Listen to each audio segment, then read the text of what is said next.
Hello friend, અમારી ચેનલમાં તમારું સ્વાગત છે। આજે આપણે બનાવશું બદામ મિલ્ક શેક। એના માટે મેં એક લોટો ભરીને દૂધ લીધું છે। આપણે દૂધને ઉકાળવાનું છે।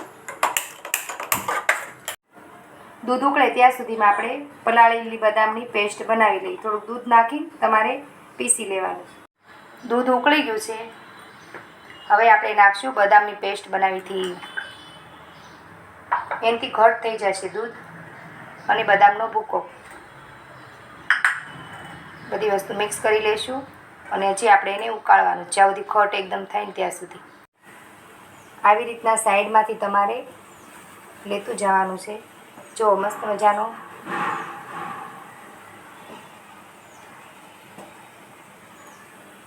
થોડીવાર માટે ફ્રીજમાં આપણે મૂકી દઈશું। મસ્ત ઠંડુ થઈ ગયું છે। જો તમે ખાંડ નાખો નહીં તો તમારે દૂધ ઉકળે ત્યારે જ નાખવાની છે।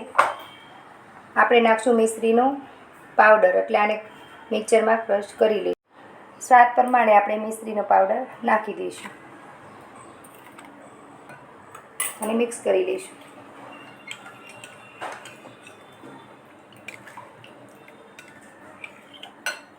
બદામ શેક આપણે હવે સર્વ કરી લઈશું। ગ્લાસમાં મેં દૂધ લઈ લીધું, આઈસ્ક્રીમ નાખી દીધો, એની ઉપર આપણે કાજુ બદામ પિસ્તા એડ કરી દઈશું અને બીજા ગ્લાસમાં આપણે બનાવશું ફ્રૂટવાળો બદામ શેક। ફ્રૂટમાં બંને બહુ મસ્ત લાગે છે ટેસ્ટમાં।